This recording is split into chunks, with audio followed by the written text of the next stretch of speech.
बाहेर जाताना काही काही कामं माझी राहिलेली असतात तर मी आल्यानंतर करून घेते. मेन म्हणजे फरशी वगैरे पुसल्याशिवाय ना मला चैन नाही पडत अजिबात. फरशी पुसून घेतलाच.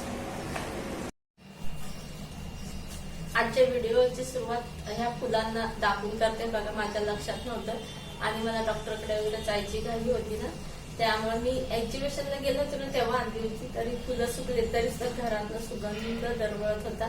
सोन चाफ्याची फुलं ते बघा अजून आहे त्याच्यात ती, तर सगळी सुकून गेलीत. मला खूप वाईट वाटतंय पण वास मात्र छान येतोय अगदी.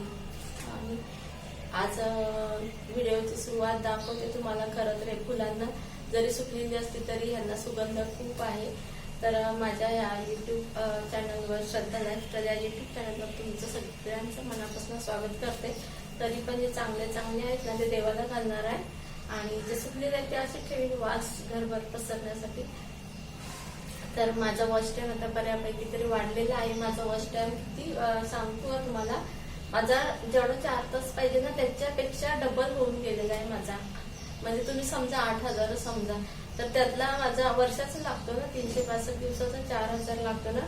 तर माझं काय झालं नाही त्यात माझं वर्षाचं नाही झालं वजा, त्यामुळे वजा होत जातोय. त्यामुळे माझा चॅनल अजून मॉनिटाईज पण नाही झालाय. पण मी सांगते की आता माझा बऱ्यापैकी चॅनल ग्रो झालेला आहे. माझा वॉच टाइम वाढलेला आहे. लवकरच बघूया. तुमचा आशीर्वाद आणि देवाचा आशीर्वाद आणि माझी मेहनत या सगळ्याला फळ येईल थोड्या दिवसात. तर नक्की मी तुम्हाला सांगेल. मी दिवा लावताना दाखवते, कारण जेव्हा जेव्हा मी देवपूजा करत नाही ना तेव्हा मी निदान देवाला दिवा तरी लावते आणि तुळशीला पाणी घालते. जेव्हा कधी कधी जास्त तब्येत वगैरे बरी नसते तेव्हा मग देवपूजा केली जात नाही ना, तर मी निदान दिवा लावते. दिवा तर आता सकाळ संध्याकाळ असतो आणि तुळशीला पाणी घालायचं आणि दिवा लावायचं मी कधीच विसरत नाही, जरी मी देवपूजा केली नाही तरी. आता देवाजवळ दिवा ठेवते, देवांचे आशीर्वाद घेते. आणि तुमचा आणि आमचा हे तर बोलायलाच लागतं आपल्याला. आणि खरंच आहे, आपले दिवस येणारा रोजचा दिवस खरंच चांगला गेला पाहिजे स्वामींच्या कृपेने, तरच आपलं हे जीवन चांगलं आपण जगू शकतो. अजून नारळ पाण्याचं तुम्हाला दाखवणार आहे, कारण आता उन्हाळा खूप चालू आहे ना, त्यामुळं नारळ पाण्याचं एकदम असं थंड पेय काहीतरी, म्हणजे नारळ पाणीच आहे खरं ते. तर थोडंसं त्यासाठी सब्जाचं बी भिजत घालते. अगदी 1 चमचा घातलाय. एक 10 मिनिटं भिजत ठेवायचंय आणि एकदम सोपं आहे आणि आपल्याला खूप त्याचे फायदे आहेत. आता उन्हाळ्यामध्ये उन्हातनं बाहेर जाताना तर प्यायचंच आहे, पण घरात असताना पण प्यायचं. आपण काय करतो, जे उन्हात जातात त्यांना सांगतो काळजी घे काळजी घे, पण त्यांनी तर घेतली पाहिजे. पण घरात आहे त्यांनी पण घेतली पाहिजे. तसं तर नारळ पाणी आमच्या घरात नेहमीच असतं. तर आज मी व्हिडिओमध्ये दाखवण्यासाठी आवर्जून घेऊन आले.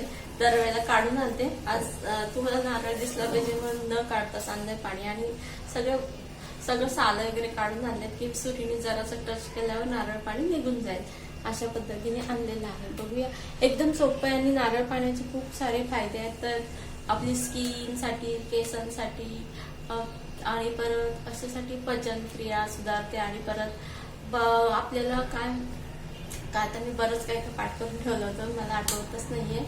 आणि हायड्रेशन खूप ओलावा आपल्या शरीराला देतं हे नारळ पाणी. आता परत दुसरं काहीतरी बघते मी सांगते. थोडस टच करते मी. आता एखादा समजा आजारी माणूस आहे, तर त्याला जर नारळ पाणी दिलं ना तर तो लगेच चांगला होईल, कारण त्याला लगेच तरतरी येईल. मग मी असं सांगेन की एक सलाईनचं जेवढं काम करते तेवढं एक नारळ पाणी, एक ग्लासभर नारळ पाणी तेवढं आपल्या शरीरावर म्हणजे तब्येतीवर काम करतं. म्हणजे एकदम जास्त अशक्तपणा वाटला तर तुम्ही नारळ पाणी प्या. बघा तुम्ही लगेच स्वयंपाकाला लागतंय का नाही मला नाव सांगा. मग ते निघायलाच तयार नाहीये. बघते आता कसं काढायचं ते. धारवाली सुरी पाहिजे तरच निघतं. निघालं.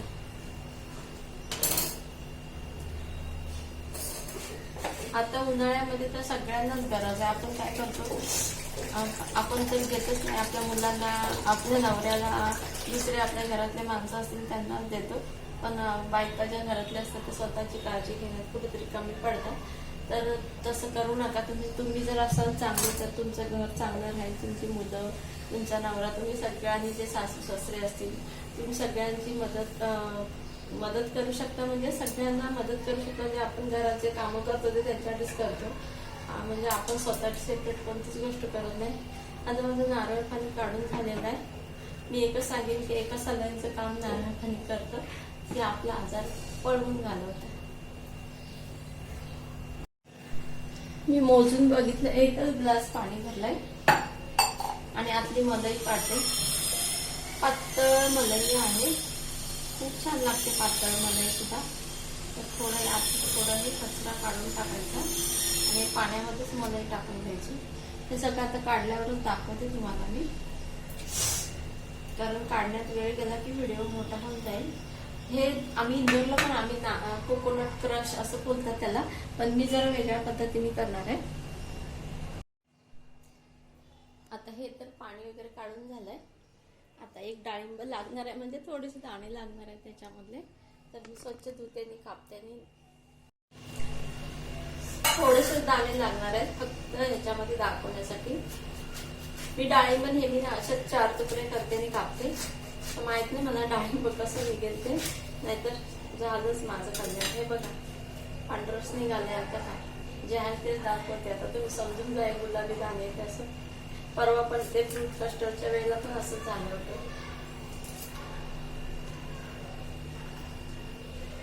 माझं सगळं मूडच गेला. आता ह्या उन्हाळ्यामध्ये ना नक्की हे करून बघा आणि मला नक्की सांगा. एकदम उन्हाळा एकदम भारी जाणार आहे की तुम्ही म्हणणारच नाही आता यंदा उन्हाळ्याचा त्रास झाला म्हणून. तर मी तुम्हाला एक सांगायचं म्हणजे ही डाळिंबाची साल दिसते ना, तर दिसताना हे आपल्याला आपण कसं दाणे काढतोय फेकून देतो, पण हे असं नाही. जर म्हणजे उपयोग सांगून ठेवते मी तुम्हाला की जर ही साल सुकवायची, आणि ही सालनं खूप उपयुक्त आहे. जर सुकवायची आणि जे ज्यांच्या घरात छोटे मुलं आहेत, एकदम छोटे बाळ आहेत किंवा थोडेसे मोठे आहेत, त्यांच्यासाठी ही साल आहे ना, तर ती उघडायची सानेवर आणि सानेवर उघडून ते लहान मुलांना थोडं चाटवायचं. त्याचं हे मिश्रण जे उघडलेलं असतं ना, त्यांचं जुलाब उलट्या पण थांबतात. कारण हा अनुभव आमच्या घरातल्या लहान मुलांसाठी सुद्धा आम्ही केलेला आहे. तर भरपूर डॉक्टर करून सुद्धा थांबलं नाही, पण या डाळिंबाच्या सालीने थांबलं होतं. म्हणून मी खरं तुम्हाला सांगते, खूप उपयुक्त आहे ही.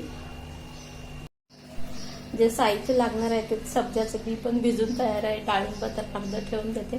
जेवढे पाहिजे तेवढे दाणे घेतलेत आणि हे पण पाणी काढून झालेलं आहे. एकदम सोपं काम झालं, कारण मी थोडं नारळ पाणीवाल्याकडून सोलून आणला होता नारळ. आता हे मिक्सरला लावून घेते.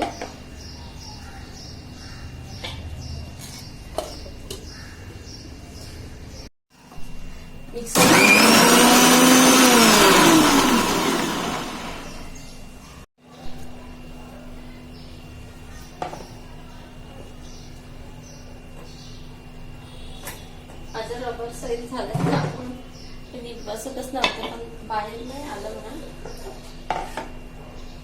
हे ना खूप भारी लागतं, खूप म्हणजे खूप भारी लागतं. जाड्या मलाईचं नाही घ्यायचं, हलकी पातळ मलाई असते ना ती जास्त छान लागते. तर आता हे आपलं तयार करून झालंय. आता याच्यामध्ये डाळिंबाचे दाणे आणि हे एवढंच घालायचं. करूया आता ग्लासमध्ये. हे तर सगळं करून झालंय. आता सब्जाचं बी टाकायचंय. थोडं थोडं चमच्याने टाकते कारण हात नाही लावायचं मला, हात धुवायला. थोडे डाळिंबाचे दाणे, सब्जाचं बी तर घातलेलं आहे तुम्ही बघू शकता. आता उन्हाळ्यामध्ये ह्याच्याने खूप सारे फायदे आहेत आणि जास्त कष्ट नाही, काहीच नाही. एकदम साधाने सोपं आहे, पण आपल्या आरोग्यासाठी खूपच भारी आहे.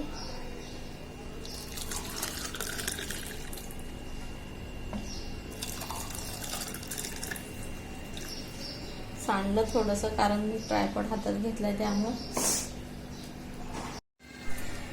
तर हा वेगळ्या पद्धतीचा कोकोनट क्रश नक्की ह्या उन्हाळ्यामध्ये करून बघा आणि मला सांगा. सगळं एकदम साधाने सोपं आहे आणि तेवढंच आपल्या आरोग्यासाठी चांगलं आहे.